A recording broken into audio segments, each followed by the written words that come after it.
Frank Reynolds. I'm CEO of Vivo Therapeutics Corporation. I was paralyzed on December 14th of 1992 during a medical procedure on my spine. And you know, some people think, well, you're having surgery, it wasn't that bad, but you know, it was your typical tragic spinal cord injury. I spent 4 months after that living in my parents' living room in a medical bed and moved around by ambulance for about 5 months. When I was in bed for over 5 years in a body brace on my knee to my neck. Basically, I was full paraplegic for 8 days. In the afternoon of the 8th day, I could move my legs and just thought it was over. You know, I called the nurses and said, hey, I can move my legs. You know, like, get me out of here. It's December 22nd. Christmas is coming. I'm moving on. And then I couldn't sit up. I couldn't roll. I couldn't do anything. And, of course, a lot of people know you get some movement, but I couldn't bear any weight.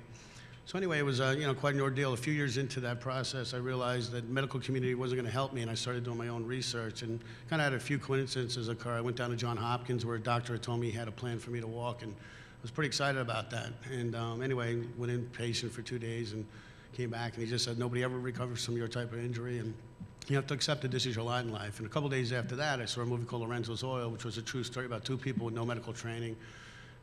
You know, they developed their first treatment for ALD, the childhood version of ALS. 100% fatal. They were told their child was going to die by 6. He was about 3, I think, at the time. And they just said, this is unacceptable. I'm going to do something about it. And they did. And when I saw that, you know, I actually turned to my wife and I said, geez, I said, that's what I'm going to do. I'm going to have to get my own, you know, get myself walking. And she literally just said, give me the remote, you know, because we're watching a movie. The movie's over. And, you know, and that was kind of the mentality of us at that time. We were defeated. You know, it was 3 years now. We've been to everybody. No one was helping us. And you know, this guy had given us like the last, you know, bad word, you could say. And then a couple of days after that, St. Joseph's University called me. At the time I was paralyzed, I was a psychotherapist working in mental health and doing clinical research and working towards a master's in hospital administration. And they called to see why I hadn't come back to school. And I said, well, I was paralyzed and I'm never be back. You know, I'm probably going to be bad the rest of my life. And they told me the Americans with Disabilities Act had just been passed and it had covered students and they were going to help me get my degree and whatever I needed, they were going to get me. I said, well, what I need is medical research. We don't have a medical school. And they said, you can do interlibrary loans. I said, geez, you're right. I had done them as a graduate student myself. You know, you can get books from anywhere in the world if you're in a school. So anyway, you know, next day I bought a laptop, spent 2 years learning everything I could about the spinal cord and came up with a theory to get myself walking. Really, with the only thing I had was physical activity.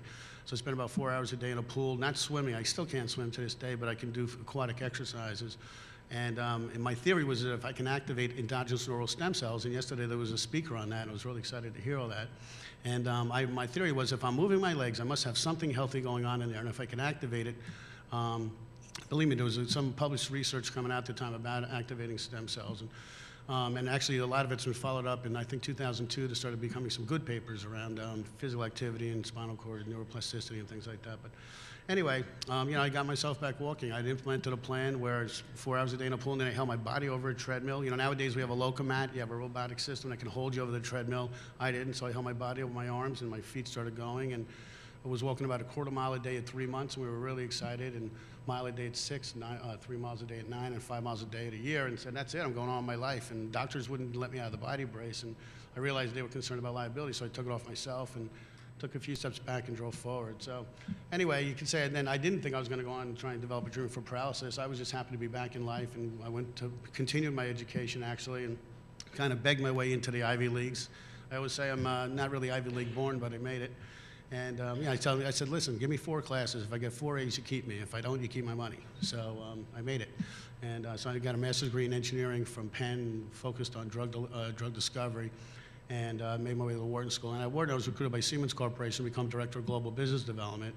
And so basically, in 1998, I was pretty much staring at the ceiling. And in 2003, I was responsible for 132 countries. And in 2005, Siemens asked me to go to MIT for a year and get an executive MBA. I was in a high potential candidate pool, you know, 75,000 employees, only 8 of us were in that pool to become the next CEO.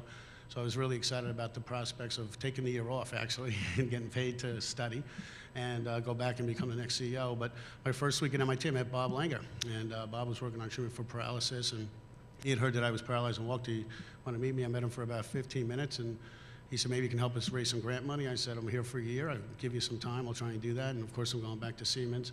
But over the summer, a rodent study came back where 100% of the rats were up and running very quickly, and it was surprising, you could say. And so we founded in Vivo in the fall of 2005 and been stealth, hiding, you could say, and doing our work diligently.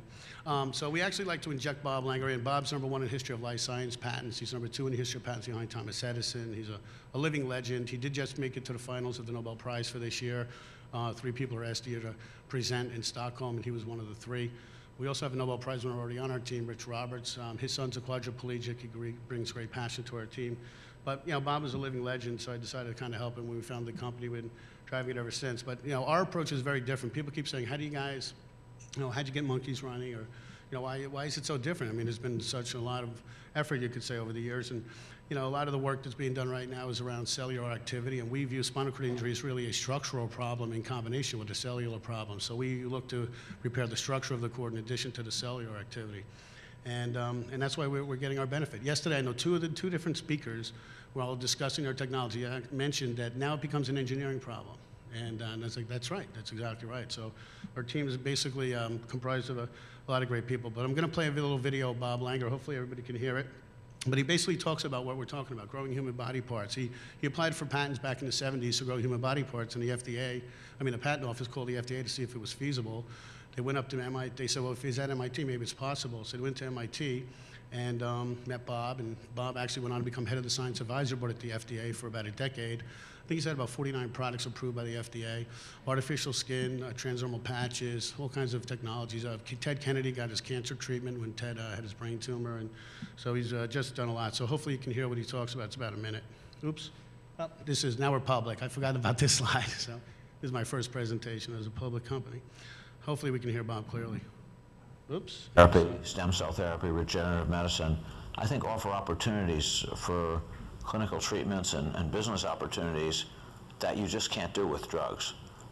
You can't make a new liver with a drug, and you can't make a new pancreas with a drug. You can't cure somebody who is paralyzed with a drug, and we could go on and on. So I think that cell therapies are really potentially revolutionary. I mean, because they could offer the potential. I mean, we're not there yet, but they offer the potential for treatments that you're just never going to have any other way. And they're some of the biggest diseases and problems out there. So I think it's a huge challenge, but it's also a huge opportunity. We've done a lot of work on, in collaboration with Evan Snyder and Ted Tang, and this was done actually also by Aaron Levick, who was one of my former students, now professor at Case Western, has been to take neuronal stem cells and use them as a possible means for spinal cord repair. What we did in a number of studies is made rats paraplegic, and then we created a polymer scaffold that actually kind of mimicked the gray and white matter of the spinal cord, and took the neuronal stem cells and put them in, and they actually enabled the rats who were paralyzed to pretty much walk again. I mean, now we're actually in primate trials, so it's been very exciting.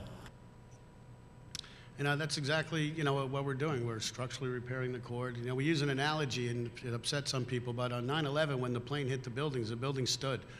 When a spinal cord injury occurs, the spinal column usually stays intact. The cord stays pretty much intact unless it's severed.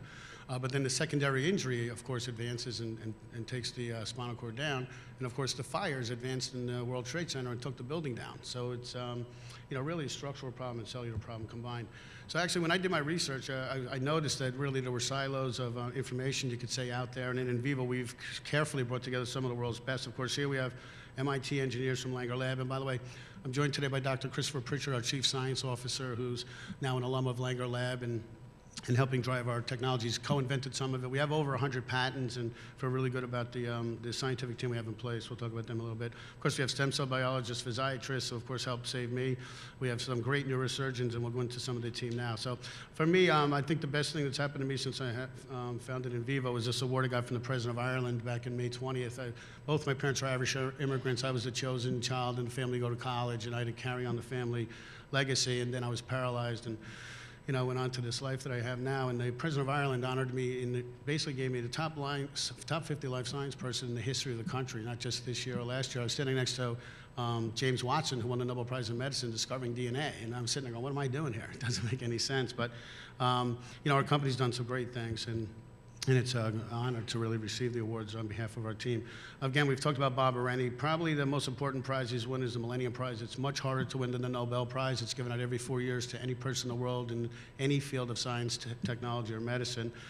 He's gone on to, he's just won everything, the Max Planck Award, and he's won the equivalent of the Nobel Prize in Engineering, which is the Draper Prize, and he's been on the cover of Time, and he's just a living legend. But once I founded the company with Bob, our first thought was how are we going to get this into humans? It wasn't so much what's happening at the molecular level or what's really going on with the technology, but how are we going to translate this into humans? So we recruited Eric Woodard to our team. He's former chief of spine at Harvard's Brigham and Women's, arguably one of the best neurosurgical departments in the world.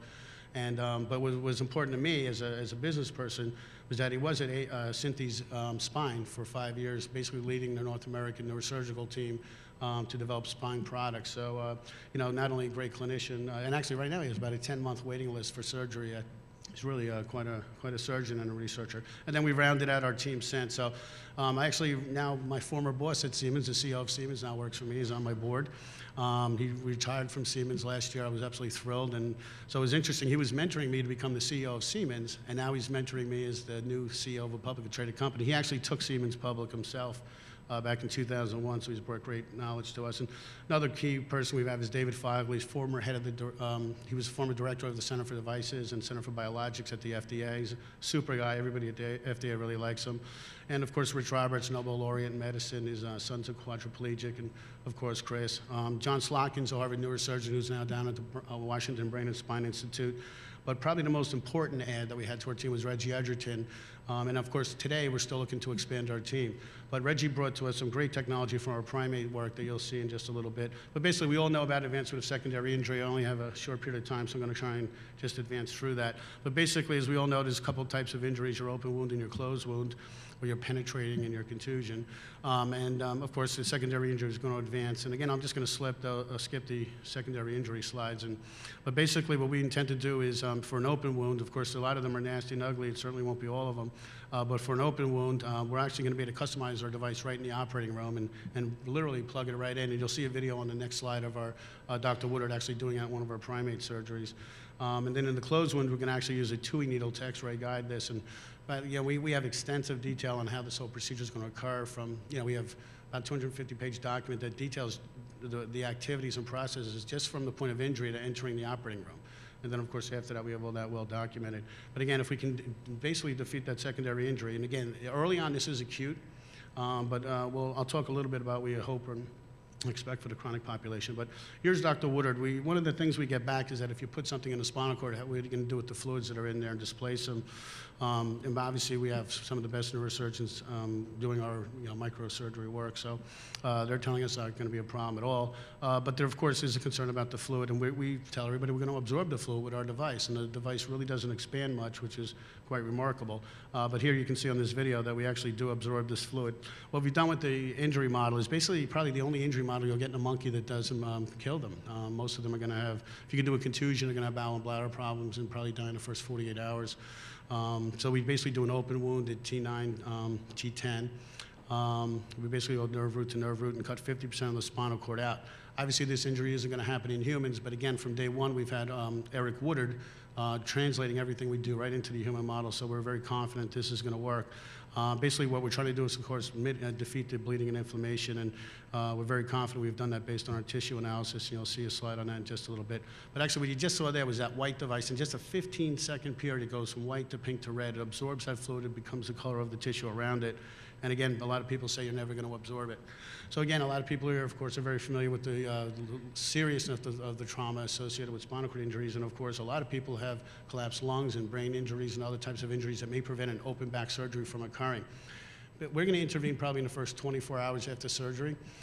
We are more than confident we'll be able to get our technology prepared and ready and ready to be implanted into the patients in the first 24 hours. And we're simply going to probably do it when they put in the screws and rods, right? It's a very easy complementary process.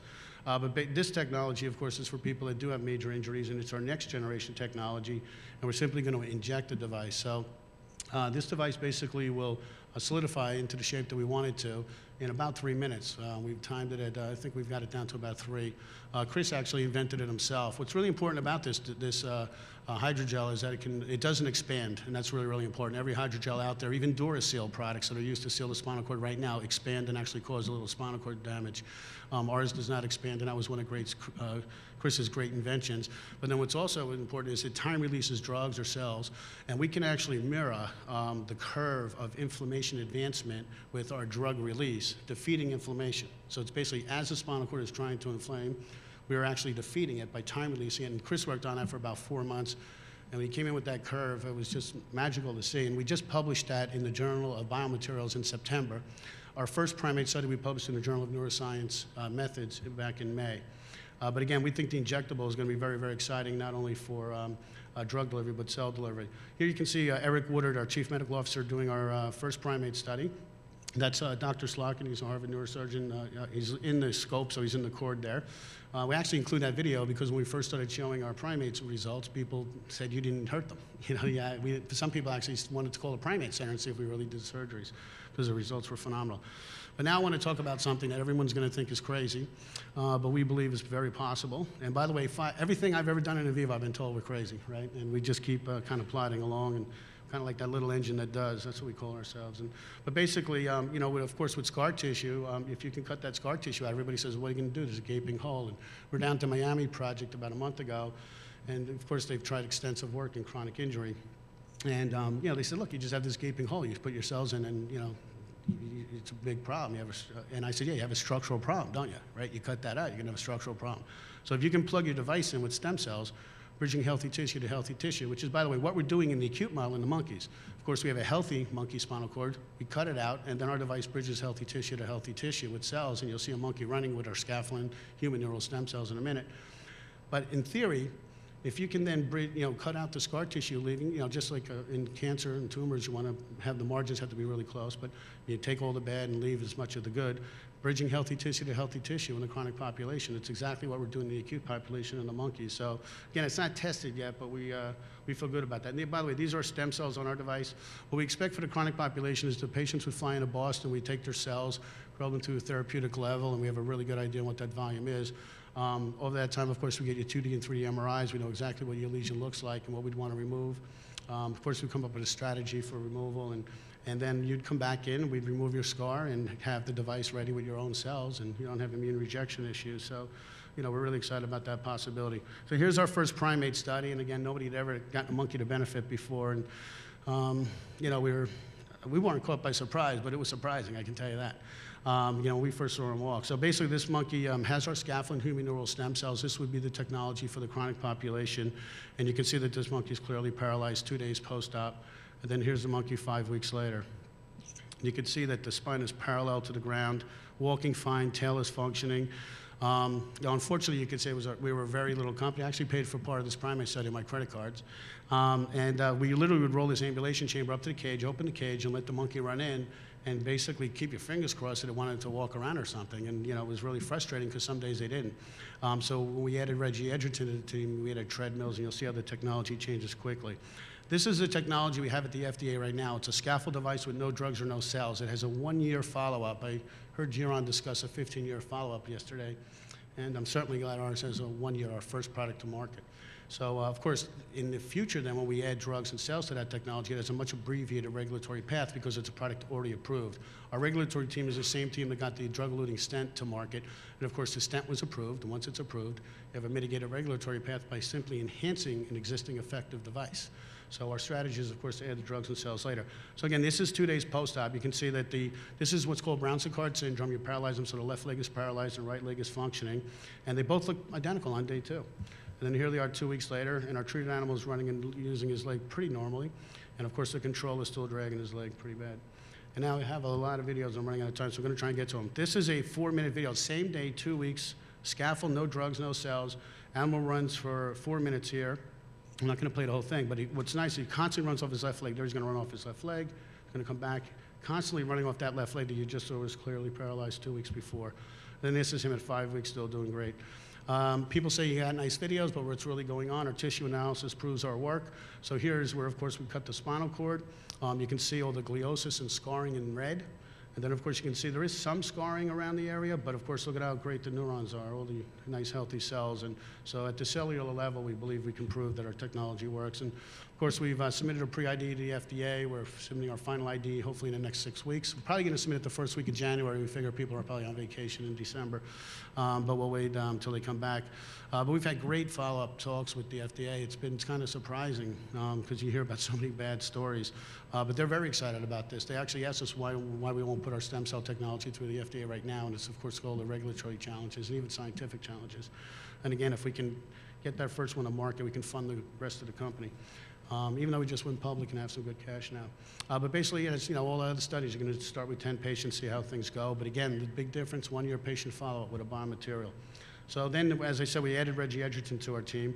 And Reggie brought not only the treadmill, but wireless EMG technology and kinematic technology. So we basically teach the monkeys to run on treadmills. Then we implant the technology in their abdominal area and run the wires down their legs to monitor the electrical activity in the legs. And of course, you compare the treated to the controls. And this was the largest study in history, I'd say. Probably we had 18 animals in this study. And we're actually starting another study in January, so we're really excited. This is the hydrogel, the injectable version. By the way, that other animal was the drugs, no cells. It's at the FDA now. This is the hydrogel, that injectable version, which is very exciting. It did, contain methylprednisolone, and we all know, about its history and all the side effects with IV delivery. But if you can locally deliver it, you'll avoid all those side effects. And we're really excited about that. I mean, methylprednisolone we think is a great alternative if you can deliver it locally. And again, our monkeys with the methylprednisolone were also up and running. And you'll see that, I think the next slide is a preliminary data that we have. Our best performing animal is that injectable with the steroids. The middle of the road animal is actually what we have at the FDA right now. And of course, we're holding off on our stem cells. So we talked about the EMG data. What's kind of cool is we'll be at the FDA. We have this data synchronized with the monkey's video on the treadmill. So basically, this data is coming out real time from this monkey. You can see how many cameras we have around. We have about 6. And they're recording and synchronizing all that data.